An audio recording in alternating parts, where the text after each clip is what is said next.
Apex sinabi ang dahilan ng pagkatalo ni Rapian at Ban. Enigma pinagtanggol si MP3. At Sak sinabihan si Looney ng supot. Alamin natin ang mga yan, so tara.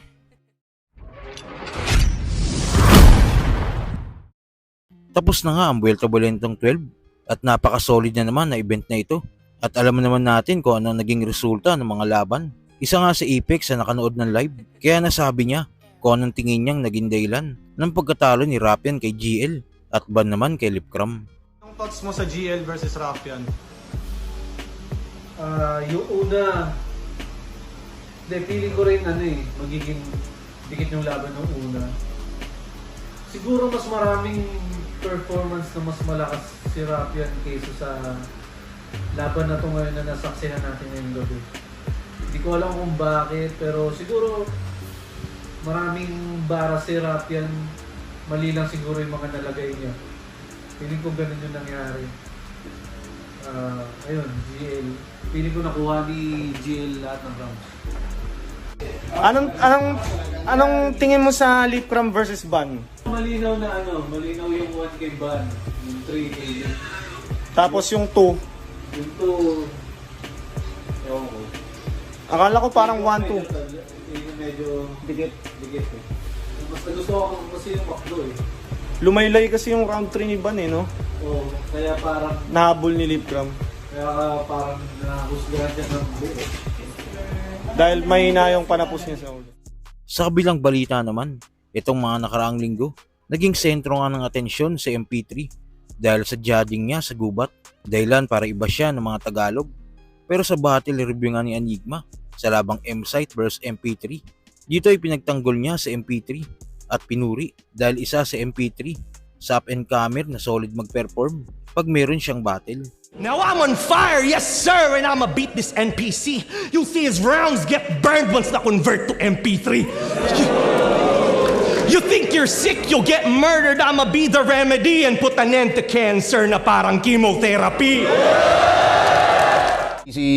Easy favorite si M-Site dito, pero sa MP3 parang nandyan yung kakayahan niya yung manggulat talaga. At hindi pa lumalabas ngayon, kaya yun nga, ang dami na yung basher. Pagkalabas ng battle niya, tingin ko baka mga 40% doon babalimbing ulit, pabalik sa biglang idol nila si MP3 kasi ibang klase rin yung ginawa niya sa Gubat 15. Abangan niya yun. At yun nga, parang hindi naman siya pumunta doon na wala siyang battle, tas parang nanggulo lang siya sa judging, no? May battle rin siya nung araw na yun. Putang na, kinatay niya. Hindi biro yung kalaban niya. At yun, nangyayari yung mga ganung bagay sa liga. Parang hindi pa kayo sanay, di ba? Putang na, 16 na taon. Kung sinasabi, isa sa pinaka polished na up-and-comers talaga sa liga mula nung simula niya hanggang ngayon. Alam ko, syempre, kung ano-anong sinasabi nyo tungkol sa kanya sa judging niya. Nagbigay naman ako ng public statement tungkol doon. Ang masasabi ko lang is ako bilang league owner, 100 out of 100 times mas pagkakatiwalaan ko yung judgment ni MP3 kaysa sa inyong lahat. Kaya yun lang naman yun, no? Hindi nyo naman pwedeng sisihin siya na parang siya yung nagpapatalo sa mga paborito nyo kung ano man, dahil 5 pa rin yung judges na yun, no? Parang ang labo lang lagi na pero ayun, kung makitid ang utak nyo, siguro ganyan talaga yung may isip nyo. Kailangan yung may masisi. Sa kabilang balita pa, hindi na nga lingid sa ating kaalaman na dating magkasama si Looney at Badang noong nagsisimula pa lang sila. Kaya meron silang alam na baho ng isa't isa. Sa interview nga ni Badang kay Crazy Mix sa podcast nito, dito ay kinuwento niya ang ilan sa mga nalalaman niya tungkol sa hari ng tugma. Wala ako kasi gusto kong ilabas kay Looney. Gusto ko makita nila yung totoong Badang. Tingin mo bakit ka kinontrol? Kasi alam ni Looney, ay ni Enigma na personal, kumbaga lulungkot yung laban. O kahit sabihin natin si Looney lang yung makukuha yung hype. Pero kung sabihin ko lahat walang oras yun. Talagang lahat ng galit ko. Kasi nandun din yung lyrics na tumira si Looney kay J Flavor Yung sobra daw basag ni Looney, sumigaw siya. Ako, pinakamagaling na rapper sa buong Pilipinas. Nagkwento sa akin si J Flavor. At may, di ba? Magkaaway ba sila ni J Flavor? Time na yun. Kasi yung Oo, nabanggit pala yun magkaaway, sa kasi, kanta, no? Kasi ganito yan. Si Looney kasi, ito, baka may mga nakakaalam na mga rapper nito. Si Looney kasi, nakikita rin kaya kila J Flavor.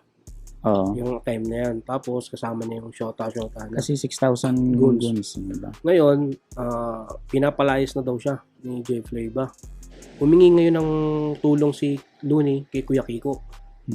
Alam ko kasi yan eh. Gusto ko ito, lalabas ko na din. Ito din yung lyrics ko sa battle namin. So, ang ginawa ni Kuya Kiko, tinulungan siya. Binigyan ng 30,000. Ang problema naman, hindi kumuha ng paupahan. Tumira kay At baka alam mo pa rin to yung scandal niya. Seryoso ba yun? Oo, seryoso yun. Pare, may video yun. Scandal ni Looney tsaka mga bogs Kala ko sila sa nun. battle lang yan.